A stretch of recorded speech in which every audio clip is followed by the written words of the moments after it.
और आगे बढ़ते हुए खबर अतीक गैंग से जुड़ी हुई है। अतीक गैंग की उल्टी गिनती तभी से शुरू हो गई थी जब से उमेश पाल हत्याकांड के आरोपियों तक पहुंचने की कोशिश पुलिस कर रही थी, लेकिन एक के बाद एक जो एनकाउंटर हो रहे हैं उसमें समझिए कि अतीक गैंग का दी एंड होने वाला है।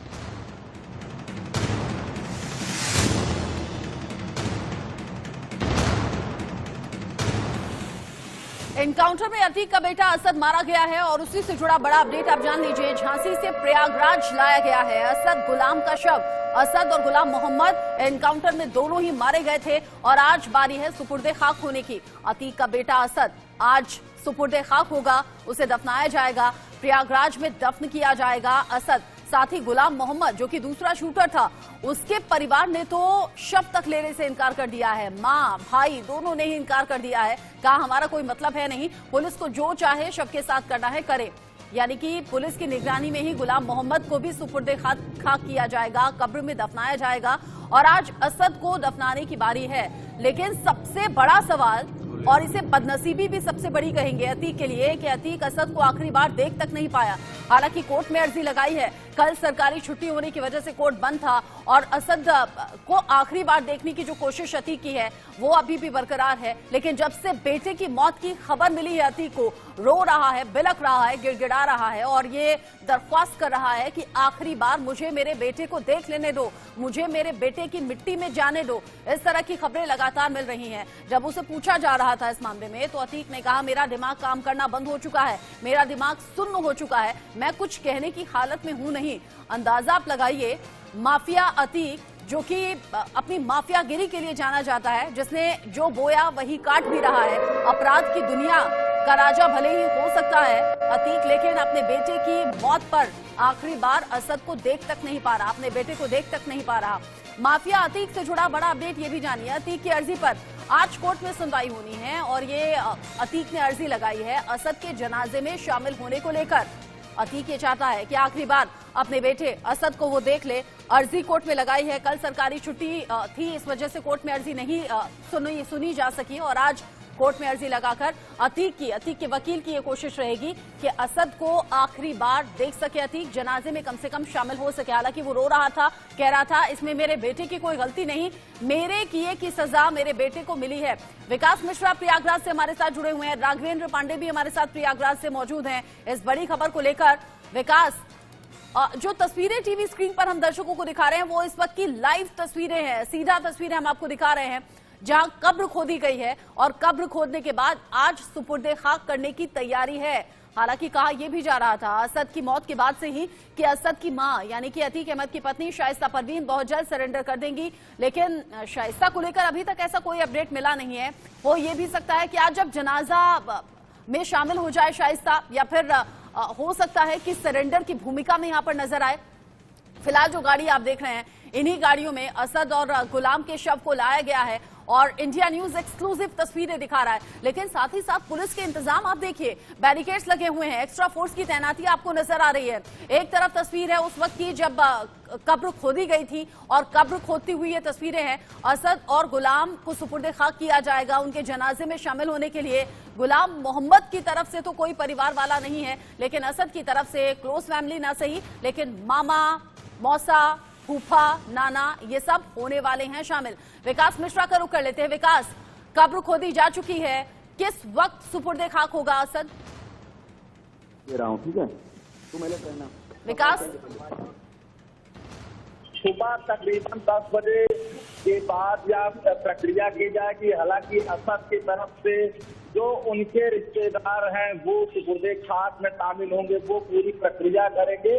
और बताया अभी जा रहा है कि जिस तरीके से पुलिस ने साफ कर दिया है कि उसका जो शव है वो कब्रिस्तान ही ले जाया जाएगा। हालांकि उनके रिश्तेदारों की तरफ से कहा जा रहा है कि पहले उसको नहलाया जाएगा, उसके बाद उसको दफन किया जाएगा, जो सुपुर्दे खाक की कार्रवाई होती है। हालांकि सुरक्षा कारणों से प्रयागराज पुलिस ने साफ मना कर दिया है, इनकार कर दिया है और कब्रिस्तान के बाहर मीडिया कर्मियों, कब्रिस्तान के अंदर मीडिया कर्मियों की भी मनाही कर दी गई है, वहां पर बैरिकेडिंग कर दिया गया है। तो साफ तौर पर माफिया अतीक अहमद के बेटे का आपसे कुछ ही देर बाद लगभग 10 बजे के बाद उसको सुपुर्दे खाक किया जाएगा। वहीं आपको बता दूं कि जिस तरीके से शूटर गुलाम के परिवारीजन ने बता दिया है कि वो बॉडी लेने नहीं जाएंगे और उनको किसी भी तरीके की ऐसी प्रक्रिया तो नहीं दे रहे कि वो बता रहे कि अपराधी था इसलिए वो मारा गया है, क्योंकि पहले वो सही लड़का था, उसके बाद वो अपराध की दुनिया में इसका अफसोस भी गुलाम मोहम्मद के परिवार वालों को है। मां रो रही थी, बिलख रही थी, लेकिन कह रही थी कि शव हमें चाहिए नहीं, हम कोई अंतिम क्रिया में शामिल नहीं होने वाले हैं। पुलिस अपनी तरफ से उसे सुपुर्दे खाक कर दे, उसे कब्र में दफना दे। राघवेंद्र हमारे साथ हैं। राघवेंद्र, कुछ हलचल आपके पीछे नजर आ रही है, किस वक्त सुपुर्दे खाक होगा? असद और गुलाम को लेकर अपडेट क्या है? साथ ही साथ सबसे बड़ी बात ये, अतीक ने जो अर्जी लगाई है कोर्ट में, उस पर सुनवाई कितने बजे है?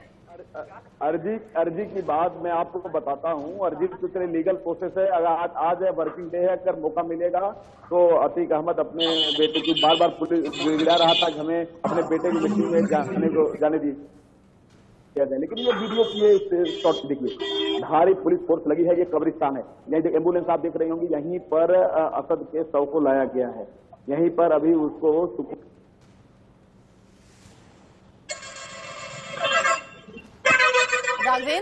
राघवेंद्र अनम्यूट कीजिए खुद को और तस्वीरें लगातार दिखाते रहिए। आप बता रहे हैं कि असद के शव को दफनाया जाएगा थोड़ी ही देर में और सीधे प्रयागराज में जो कब्रिस्तान है वहां सीधे असद के शव को लाया गया है। और मुझे ये बताइए कि असद के परिवार की तरफ से, रिश्तेदारों की तरफ से क्या कोई पहले से वहां पर मौजूद है?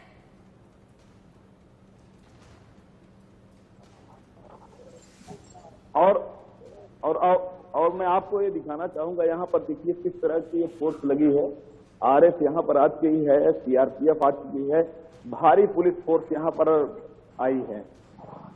देखिए ये सब एक इम्पोर्टेंट वीडियो है, ये बहुत बहुत महत्वपूर्ण ये विजुअल्स हैं जो मैं आपको दिखा रहा हूँ।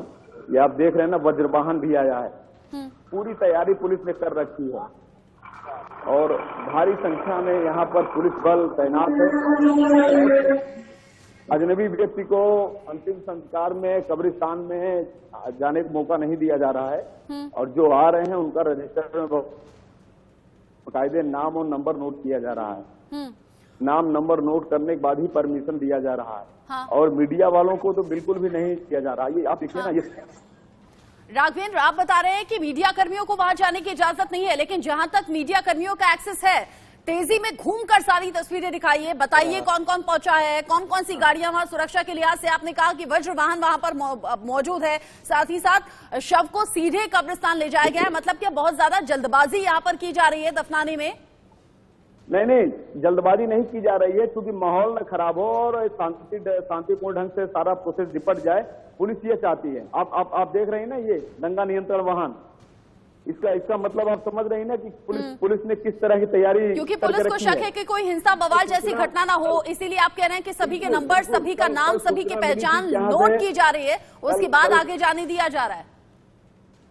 निश्चित रूप से कल जो सूचना मिली थी कि यहाँ पर 5 से 6 हजार के बीच में यहाँ पर भीड़ इकट्ठा हुई है और देखिए उसी को देखते हुए यहाँ पर अब जिस तरह से फोर्स लगी हुई है, जिस तरह से सीआरपीएफ आई, आरपीएफ आई, उत्तर प्रदेश की पुलिस आई है, एटीएस की भी यहाँ पर टीम है और एसटीएफ।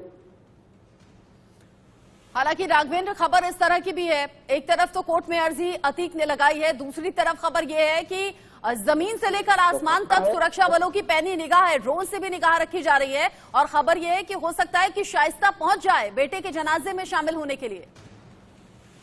देखिए निश्चित तौर से आप पहुंच सकती हैं, क्योंकि वो मां है और फरार है। हो सकता है कि आज के दिन वो आत्मसमर्पण करे और बेटे के अंतिम संस्कार में जो सुपुर्दे खाक की जो प्रक्रिया है उसमें भाग लेने के बाद पुलिस के कस्टडी में चली जाए। साथ ही अतीक अहमद भी कल तो चूंकि देश भर में राष्ट्रीय छुट्टी थी, अदालतें बंद थी, कानूनी प्रक्रिया नहीं पूरी हो पाई, लेकिन आज अतीक अहमद अपने वकील के थ्रू बेल लगाया है और अगर उसको बेल मिल जाता है तो यहाँ पे वो 1 आध घंटे में आने की कोशिश करेगा और अगर नहीं मौका मिलेगा तो चूंकि एम्बुलेंस आप देख ही रही हैं यहाँ पर किस तरह से एम्बुलेंस अंदर पहुंच चुकी है कब्रिस्तान में, और जो सुपुर्द खाक की जो प्रक्रिया है वो शुरू है।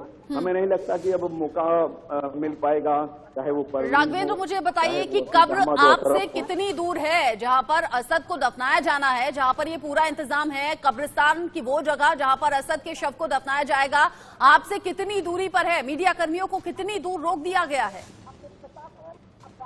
देखिए 50 मीटर की दूरी है, 50 मीटर की दूरी पर हम लोगों को रोक दिया गया है, और जो भी लोग आ रहे हैं यहाँ पर उनका नाम और नंबर बाकायदे नोट किया जा रहा है। आप देख सकते हैं ना, एक अधिकारी है, ये दरोगा साहब हैं, इनके हाथ में रजिस्टर है, बाकायदे जो भी यहाँ पर आ रहा है उसका नाम, पता, एड्रेस यहाँ पर नोट किया जा रहा है, और मीडिया कर्मियों को अंदर नहीं जाने दिया जा रहा है। और पुलिस फोर्स की बात करें तो देखिए किस तरह की तैयारी है, मतलब जिस तरह कल कहा गया था कि 8 से 10 हजार लोग यहाँ पर इकट्ठा हो रहे हैं, उसको देखते हुए ये लोग अपने वर्दी पर जिस तरह, क्योंकि यहाँ पर होता है ना कि पत्थरबाजी होती है या दंगे की स्थिति आती है, तो उससे निपटने के लिए जो इनकी तैयारी होती है वो उसको भी ये एकदम अपने कवच के रूप में धारण किए हुए हैं कि किसी भी हिंसा से निपटने के लिए पुलिस फोर्स इसमें तैयार है। और भारी राघवेंद्र आप रहिए, लगातार आपके जरिए तस्वीरें हम दिखा रहे हैं, और ये तस्वीरें इंपॉर्टेंट है। तस्वीरें आज के दिन को देखते हुए जैसे पुलिस का इंतजाम है, जैसे एक्स्ट्रा फोर्स की तैनाती है, वो तस्वीरों में हम देख रहे हैं। और साथ ही साथ जो नीचे वाली तस्वीर है वहां हम देख रहे हैं कि कब्र तैयार कर दी गई है जहां असद के शव को दफनाया जाना है। और चूंकि सुबह सुबह का अभी वक्त है, 9:18 हो चुके हैं, अभी 9:30 भी पूरे बजे नहीं है, सीधे शव को कब्रिस्तान लाया गया है और यहाँ लोगों का जमावड़ा देखा जा रहा है। और राघवेंद्र बता रहे हैं कि अंदर जिन्हें जाने दिया जा रहा है उनके बारे में पूरी पड़ताल की जा रही है, नाम, नंबर, पता सब कुछ नोट किया जा रहा है और फिर अंदर घुसने दिया जा रहा है। राघवेंद्र, अंदर की तस्वीरें हम कुछ देख रहे हैं, यहाँ पर लोगों का इकट्ठा होना जारी है। आप कह रहे हैं मीडिया को तो दूर रख दिया गया है, अंदर जो जाने वाले लोग हैं ये कौन लोग हैं? अंदर ये जो जा रहे हैं वो इनके आसपास पड़ोस के लोग हैं, इनके रिश्तेदार हैं, नातेदार हैं, ये सब यहाँ पर आए हैं। और अभी भारी संख्या में कुछ लोग अगल बगल के देखिए लोग हैं, ये वेटिंग में खड़े हैं, इनको नहीं जाने दिया गया। अभी ये लोग भी वहाँ पर सुपुर्द खाक की प्रक्रिया में भाग लेना चाहते थे, कब्रिस्तान जाना चाहते थे, लेकिन नहीं जाने दिया गया। आप देखिए ये तस्वीरें देखिए, वीडियोज देखिए, पुलिस यहाँ पर इनको पूरी तरह से ये रोक दी। और ये दरोगा साहब हैं, इन्होंने बिल्कुल भी नहीं जाने दिया। कुछ लोगों को इन्होंने जाने दिया, उनका नाम, पता, एड्रेस सब नोट कर रहे हैं इसी रजिस्टर में। तो बहुत ही पुलिस अलर्ट होकर काम कर रही है, यहाँ पर किसी तरह की कोई रिस्क नहीं लेना चाह रही है यहाँ पर पुलिस। और ये जो तस्वीरें राघवेंद्र आप दिखा रहे हैं, एक तरफ आप दिखा रहे हैं कि बाहर मीडिया कर्मियों का जमावड़ा है, बाहर कुछ और लोगों की संख्या यहाँ पर इकट्ठा होती हुई नजर आ रही है, लेकिन चुनिंदा लोगों को ही अंदर कब्रिस्तान में जाने की इजाजत है। और जो दूसरी तस्वीर हमें मिल रही है वो आसमान से लेकर जमीन तक कैसे निगाह रखी जा रही है, ये वो तस्वीरें बता रही हैं जिसमें आसमान में उड़ते हुए ड्रोन हम देख पा रहे हैं, साथ ही साथ रैपिड एक्शन फोर्स की तैनाती है, एक्स्ट्रा फोर्स हमें यहाँ नजर आ रही है। और आप बता रहे हैं कि कल 4 से 5 हजार लोग पहुंच गए थे कब्रिस्तान में असद के जनाजे में शामिल होने के लिए, और इसीलिए आज पुलिस ने ये एक्स्ट्रा बंदोबस्त किए हैं। दंगा नियंत्रण गाड़ी वहां पर मौजूद है, साथ ही साथ वज्र वाहन भी वहां पर तस्वीरों में हमने देखा है। राघवेंद्र, अभी अंदर कब्रिस्तान में कितने लोगों की संख्या है और क्या ये असद के दूर के ही रिश्तेदार हैं, अतीक के दूर के रिश्तेदार हैं, करीबी हैं सिर्फ जिन्हें अंदर जाने दिया गया? देखिए 100 से 50 लोगों की संख्या है कब्रिस्तान के अंदर, लेकिन मैं आपको देखो, अगर आप देख सकती हो तो एक देखिए आसमान में एक ड्रोन दिख रहा है, बहुत छोटा सा दिखाई दे रहा होगा, पूरी वीडियोग्राफी हो रही है। और अगल बगल के जो यहाँ मकान बने हैं, जो बिल्डिंगे बने हैं, उस पर भी चप्पे चप्पे पर निगाह है पुलिस की। उत्तर प्रदेश की पुलिस यहाँ पर हर एंगल पे आप देख सकते हैं ना, टॉप पे देखिए पुलिस पूरा अलर्ट के साथ, पूरा वर्दी के साथ और अपने कवच के साथ यहाँ पर पुलिस अलर्ट है। एक एक मकान पर, एक यहाँ पर बिल्डिंग में यहाँ पर उत्तर प्रदेश की पुलिस जो है यहाँ पर खड़ी हुई है।